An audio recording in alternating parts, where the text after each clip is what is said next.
नमस्कार दोस्तों। इस वीडियो में बात करेंगे मानव शरीर से हमारे जुड़े हुए महत्वपूर्ण जो प्रश्न हैं बार बार एग्जाम में पूछे जाते हैं। अभी हाल ही में पेट का एग्जाम हुआ है, उसमें भी इससे संबंधित प्रश्न पूछे गए हैं। तो शुरू करते हैं बिना देरी के। सबसे पहले हम बात करते हैं कि मानव खोपड़ी में हड्डियां कितनी होती हैं। तो कितनी होती हैं? 8। मानव खोपड़ी में हड्डियों की संख्या कितनी होती है? 8। मनुष्य का हृदय कितनी बार धड़कता है? तो 72 बार, यानी कि 72 बार प्रति मिनट। प्रति मिनट कितनी बार धड़कता है? 72 बार। स्वस्थ मनुष्य की श्वसन जो दर है वो कितनी होती है? तो 16 से 18 बार। कितनी? 16 से 18 बार। मस्तिष्क के अगर हम वजन की बात करते हैं तो 1350 से 1400 ग्राम होता है। और लड़कियों में मस्तिष्क थोड़ा सा कम होता है, इसीलिए वो अपने विवेक से कार्य नहीं कर पाती हैं।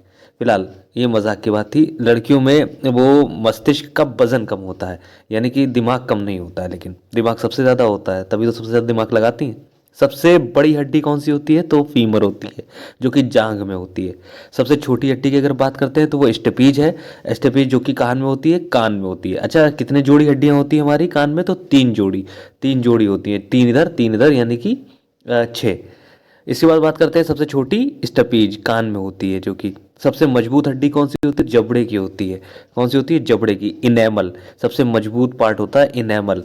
ठीक है। इसके बाद हम बात करते हैं कि शरीर का सबसे कठोर तत्व, तो ये आ गया। इसके बाद सबसे कठोर तत्व तो एनामल इनेमल होता है। तो एनामिल लिखा हुआ है, जो कि इनेमल होता है। कहीं कहीं पे एनामिल लिख के आता है पेपर में। इसका मनुष्य के सौंदर्य का अध्ययन क्या कहलाता है?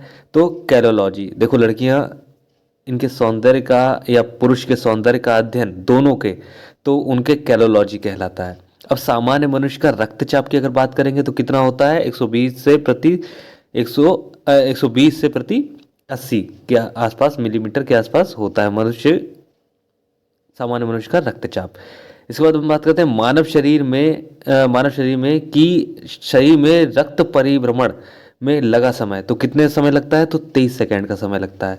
मानव शरीर में जल की मात्रा तो 65 से 80% हमारे शरीर में जल होता है। रक्त की मात्रा की अगर बात करते हैं कि रक्त की मात्रा शरीर के भाग का कितना होता है? तो 7%। कितना होता है? तो 7%। मनुष्य में रक्त की मात्रा कितनी होती है? तो 5 से 6। हालांकि ये उस पर भी डिपेंड करता है, हमारे शरीर पे भी डिपेंड करता है। इसके बाद हम बात करते हैं मानव रक्त कैसा होता है? तो क्षारीय होता है। इसका पीएच कितना होता है? 7.4। अच्छा, 7 जो होता है वो उदासीन होता है, 7 से नीचे अम्लीय और 7 से ऊपर क्षारीय कहलाता है। रक्त को शुद्ध करता है तो वक्र किडनी हमारा रक्त को शुद्ध करता है। लाल रक्त कण का निर्माण कहाँ पे होता है? तो अस्थि मज्जा में। अस्थि मज्जा में हमारा लाल रक्त कण का निर्माण होता है। लाल रक्त कण का जीवन काल की अगर बात करें तो रेड ब्लड सेल का जीवन काल कितना होता है? 20 से 120 दिन तक। ये 20 से 120 दिन तक। निर्माण कहाँ पे होता है? अस्थि मज्जा में। श्वेत रक्त कण का जीवन काल व्हाइट ब्लड सेल्स का कितना होता है? 2 से 4 दिन का। कितना? 2 से 4 दिन का। अच्छा, श्वेत रक्त कण को क्या कहा जाता है? तो ल्यूकोसाइट। ल्यूकोसाइट कहा जाता है, कभी कभार ल्यूकोसाइट नाम से भी आ जाता है कि ल्यूकोसाइट श्वेत रक्त कण। लाल रक्त कणिकाओं को क्या कहा जाता है? तो लाल रक्त कण को एरिथ्रोसाइट। कितना हो क्या होता है? एरिथ्रोसाइट लाल रक्त कणिका है। उसके बाद शरीर का ताप नियंत्रक, तो हाइपोथैलेमस के द्वारा शरीर का ताप नियंत्रक होता है। जैसे कि हाइपोथैलेमस ठंडा, ठीक है, गर्म, ये हाइपोथैलेमस ग्रंथि के द्वारा शरीर का ताप नियंत्रक किया जाता है, होता है। सर्वदाता कौन सा है जो सभी को दे सकता है? A B. तो वो ओ है। सर्वग्राही जो सभी से ले सकता है, तो सभी से कौन सा ले सकता है? सर्वग्राही कौन सा हमारा? A B. कौन सा? A B. अच्छा, ब्लड बैंक कहा जाता है। ब्लड बैंक क्या होता है? तो प्लीहा, स्प्लीन जिसको बोलते हैं, हमारा ब्लड बैंक होता है। भोजन का पाचन प्रारंभ कहाँ से हो जाता है? तो मुख से ही हो जाता है, क्योंकि मुख में क्या होती हैं? लार होती हैं, लार ग्रंथियां भी होती हैं। ठीक है, तो मुख से ही भोजन का क्या हो जाता है? पाचन हो जाता है। इसके बाद हम बात करते हैं पचे हुए भोजन का अवशोषण कहाँ पे होता है? तो छोटी आंत में पचे हुए भोजन का अवशोषण किया जाता है। अच्छा, पित्त जो है, यानी कि बाइल है, तो स्रावित कहाँ पे होता है? यकृत के द्वारा स्रावित होता है। कहाँ पे होता है? यकृत के द्वारा। और संचित कहाँ पे होता है? ये आप लोग कमेंट बॉक्स में लिखेंगे।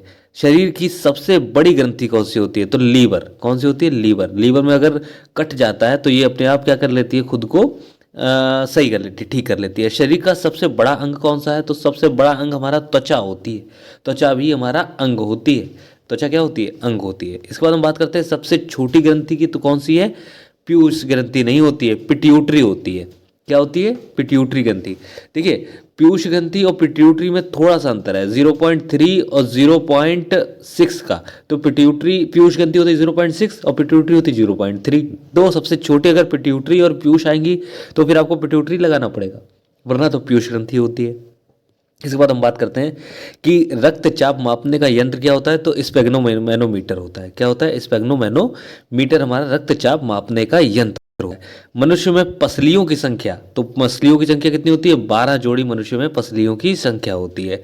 शरीर में हड्डियों की संख्या हम लोग बचपन से पढ़ते चले आ रहे हैं कि कितनी होती है? 206। मांसपेशियां कितनी होती हैं? 639 मांसपेशियां 639। लार में पाया जाने वाला एंजाइम, लार जो कि हमने अभी बताया था, लार जो मुख से ही पाचन शुरू हो जाता है, तो वो कौन सा होता है? टाइलिन।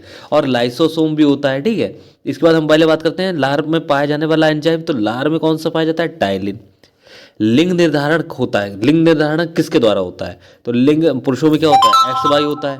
महिलाओं में क्या होता है? एक्स एक्स होता है। तो पुरुषों में होता है एक्स और वाई, तो किसके द्वारा होगा निर्धारण? तो पुरुषों में पुरुषों के द्वारा होगा। मनुष्य का हृदय होता है, कितना होता है? 4 कोष्ठी होता है, 4 चैम्बर होते हैं मनुष्य के हृदय में। कितने होते हैं? 4 चैम्बर होते हैं। शरीर में गुणसूत्रों की संख्या जो होती है वो कितनी होती है? तो 23 जोड़ी या फिर 46। हमारे 23 जोड़ी होती है शरीर में गुणसूत्रों की, क्रोमोसोम की संख्या, या फिर कितनी होती है? 46 46, यानी कि 23 या फिर 46। 23 यानी कि 23 का एक जोड़ी होता है, ठीक है। 23 दूनी 46, ठीक। शरीर की सबसे बड़ी कोशिका तो कौन सी होती है? तंत्रिका तंत्र। शरीर की सबसे बड़ी कोशिका तंत्रिका तंत्र। एक दो बार रिपीट करके देख लीजिएगा, आपको अच्छे से समझ में आ जाएगा। धन्यवाद।